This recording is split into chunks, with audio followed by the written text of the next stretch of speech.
to mountain crystals. I heard they once inhabited this area. Solano live among regular harpies, but their lair should be full of stolen dreams.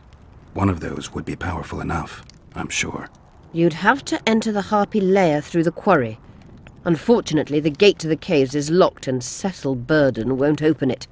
I asked him on another occasion. Stubborn as a mule, that one. But we must not relent. Saskia clings to life by a thread. Let me show you the desire contained in this particular dream. Don't be hasty to judge. Yes, I can feel it. Whose dream is it? Cecil Burden's. In that case, I need to see the alderman. Got a feeling he just might open the gate for me. You wanted to discuss something? I found an... Excellent. You wanted to I found... You wanted... At the council, you mentioned artifacts were needed. But I can't look for them now. I can do that. Why? I have my reasons. Tell me something.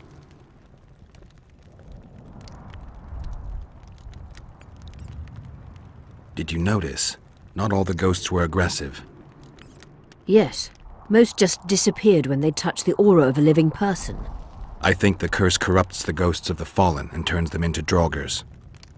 Is that the Witcher's professional name for wraiths? Draugrs are demons of war. They arise at sites of exceptionally vicious, bloody battles. Their bloodlust and hatred in condensed form. Can you kill them by conventional means? A silver sword is enough for a draugr, but as long as the curse remains active, new ones will arise. The soldiers' ghosts are the key. If I could turn the tide of the battle... For that you'll need symbols of war belonging to those who fell in battle.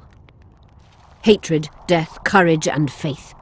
All artifacts must be magically active and connected to the fallen, or they won't lure the ghosts.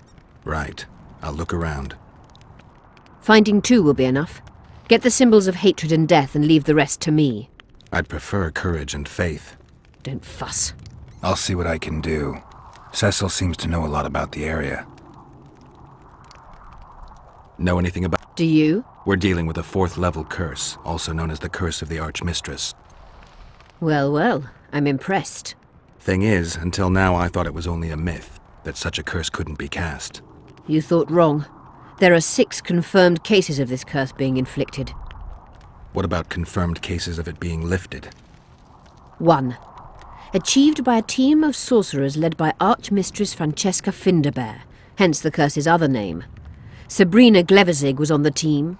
Small world. That's not all.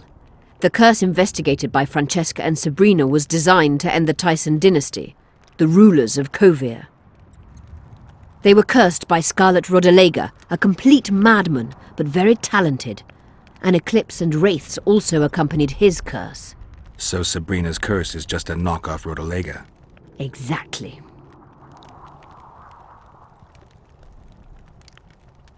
Can Francesca's experience help us? Certainly. I know the symbols and the workings of the curse thanks to her. Care to explain? I'm the one risking my neck. You'll have to relive the battle and change its course at the right moment. I don't know exactly what will happen. Nobody does. I'll look for those artifacts. What happened here 3 years ago? Henselt attacked Edirne, but met his match. Nobody won that war. Sabrina Glevezig got into a conflict with the commander-in-chief of the Kedweni forces, and this led to both armies being routed. Fireballs turned the battlefield into a flaming tomb. Henselt accused Sabrina of using a forbidden weapon. And Sabrina cursed Henselt. I think so. I suspect the curse got out of hand because of the circumstances. Circumstances? The stars weren't right, wrong phase of the moon. There's always an excuse for simple bungling. She placed the curse while burning at the stake. Her hands and feet nailed to a wagon wheel. I'd say she did a good job, considering. I'm good for now. I'll let you know when I learn something.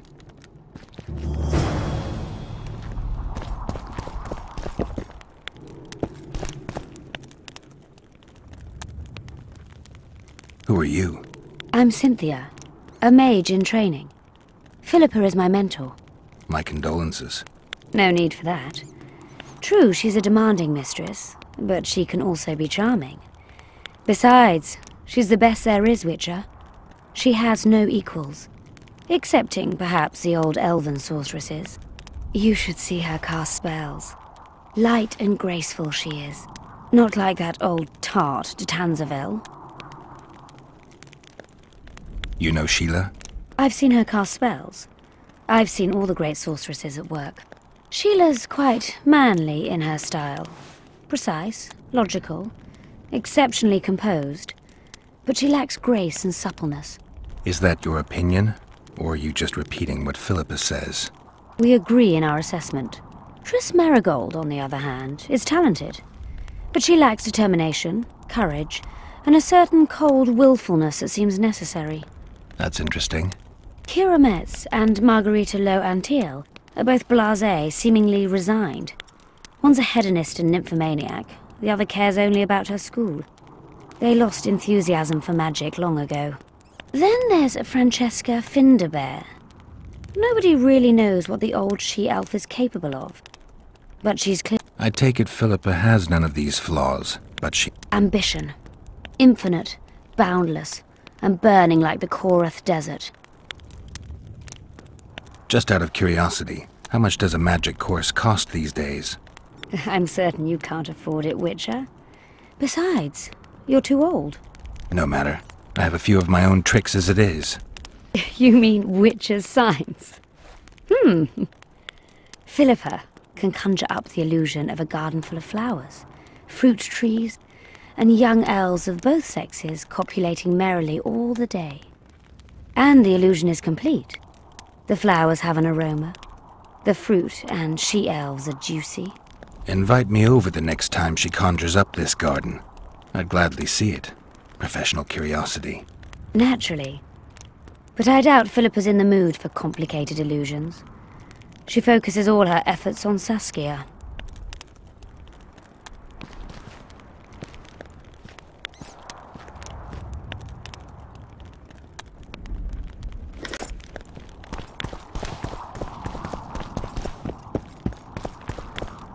You wanted to do... I found...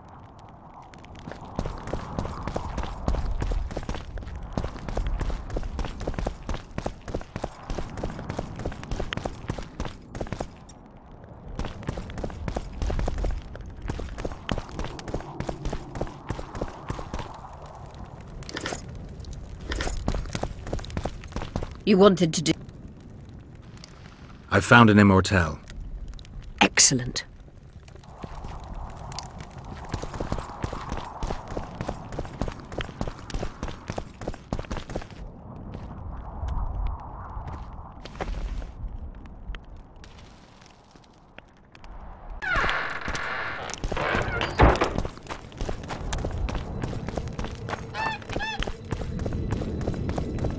Hello, Chief.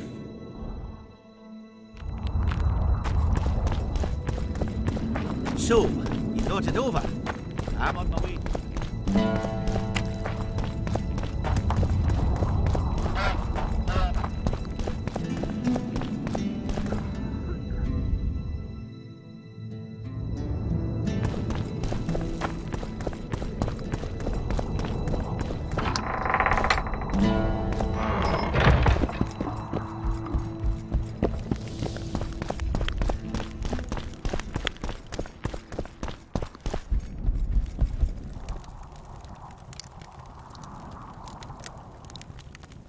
Cecil, do you know anyone who fought in the war 3 years ago? I did. Did you fight here at Vergen? Course. Philippa claims you know a bit about the battle. That old cook insult, called king by some, thought that Aedirnians were bumpkins who'd ship bricks as soon as his troops crossed the river. Why did he attack Edirn? According to Henselt, Upper Edirn is the ancient legacy of the Kedwenny crown and must be returned to the mother country. Brazen farter. That brazen farter had a point. If you read some history, you'll know that 300 years ago this land belonged to Kedwen. Load of crap. 700 years ago the elves reigned here, and 1,000,000 years ago these lands were the domain of the worms. If things worked that way, every king could invade a neighbouring land and claim his right to do so because an ancestor took a dump there. All right. Hensel wanted to conquer Upper Eddern. What then? He rolled in, got hammered, and rolled out. Cecil, that doesn't help me much. It wasn't a battle. It was a slaughter. If I try speaking of it, I'll see it all again. I don't want... The ghosts of the fallen fight in the mist. They turn into horrible creatures called Draugrs. Eternians, Kedweni, men, elves, and dwarves too. Bloody hell. No peace even after death. I want to help them, but I need to know more about the battle. Very well. Listen. A beautiful day that grew hot later. Very hot. When Van de Grift attacked in the afternoon, he sent the Dun banner at the fore. Many of our lads shit themselves at the mere sight of their standard, but we had a surprise of our own. Under the cover of night, we prepared fire pits. Our archers lit them up at the right moment. I still can't believe we managed to fool their scouts. If it wasn't for that ambush, we wouldn't be speaking today. They likely wouldn't be in Upper Eddern at all. We decimated the Dun banner, but that was only the beginning. Seltkirk was our commander. Everywhere he appeared, the Kedwenis gave ground. He wreaked havoc among them. Hearts rose at the mere sight of his armour. Then Van de Grift himself entered the fray. Seltkirk met him in the middle of the field. In the end, Van de Grift killed Seltkirk. A terrible death that sent the Eternian ranks into disarray. I thought it was the end of us. Then the sky fell, as if the stars themselves had decided to avenge the death of a great knight. Fire covered the battlefield. Nobody sought the enemy. They were all looking for somewhere to flee. Yes, there were no more friends and enemies, only the living and the dead.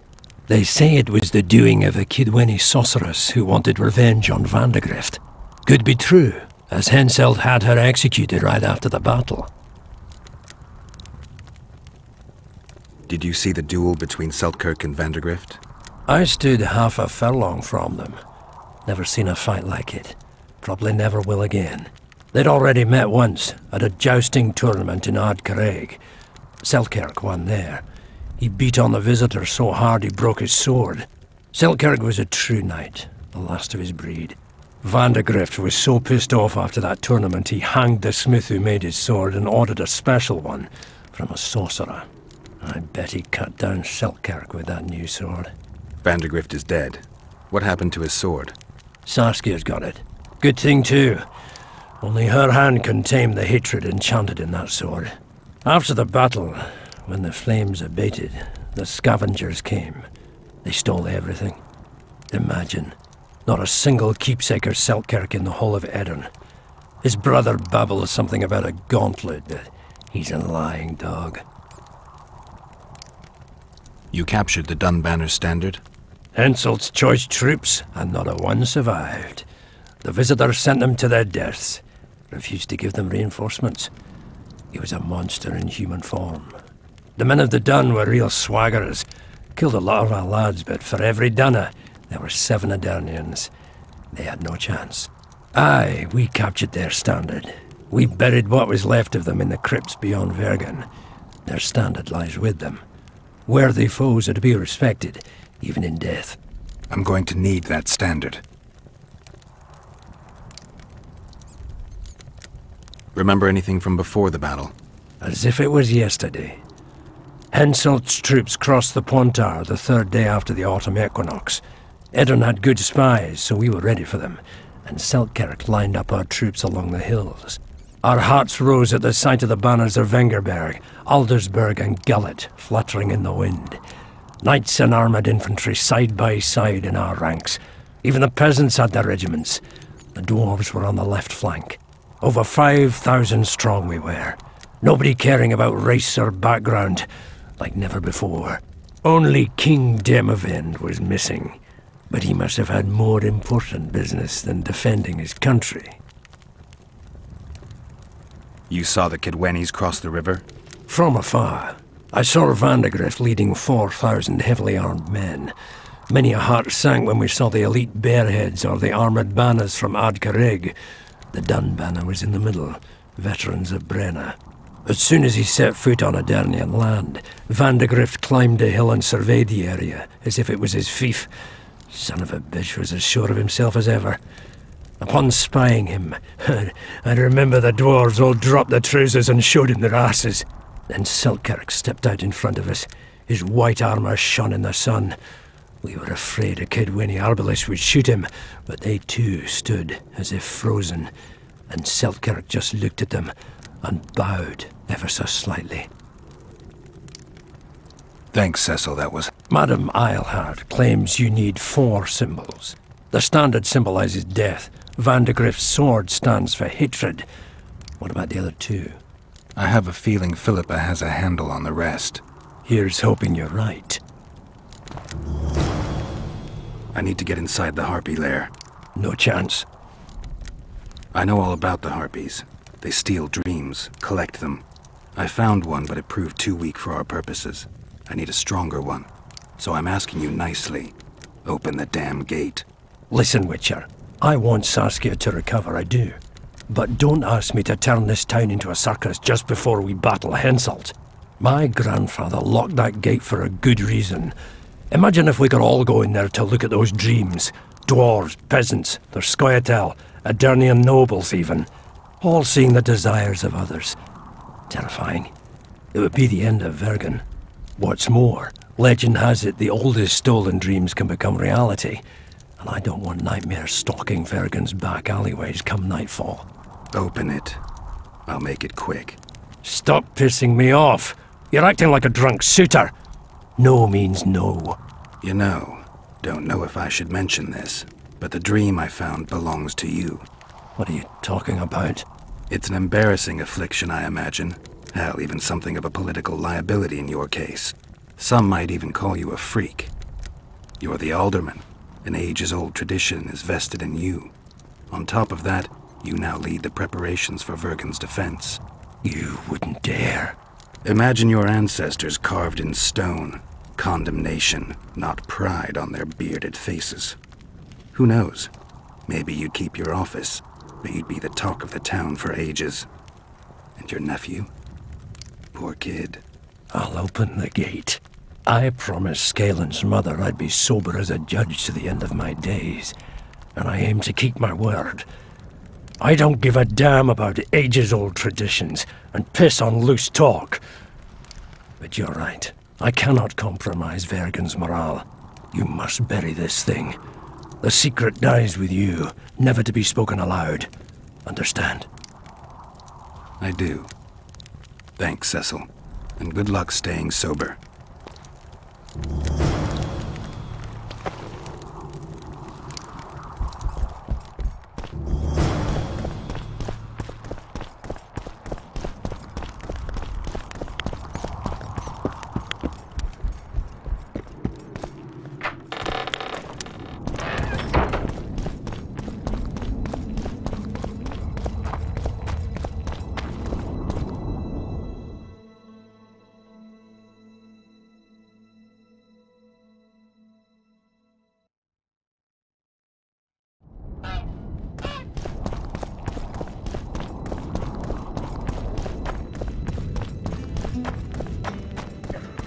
What's this? Clad in hues of green, amidst shrubs you see.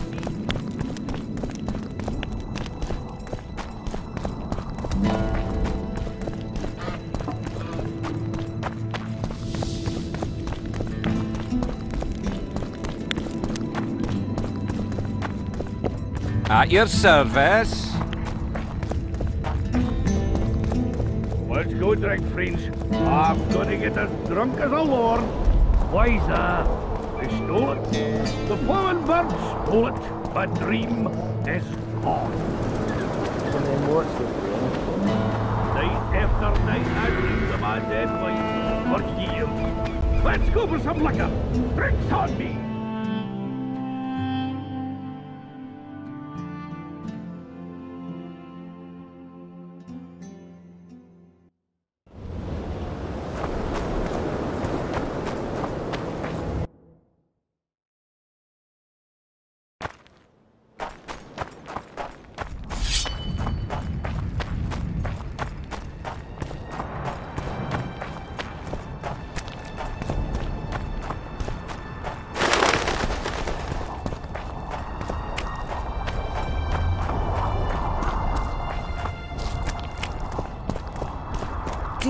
almost deceived me.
The head of a king.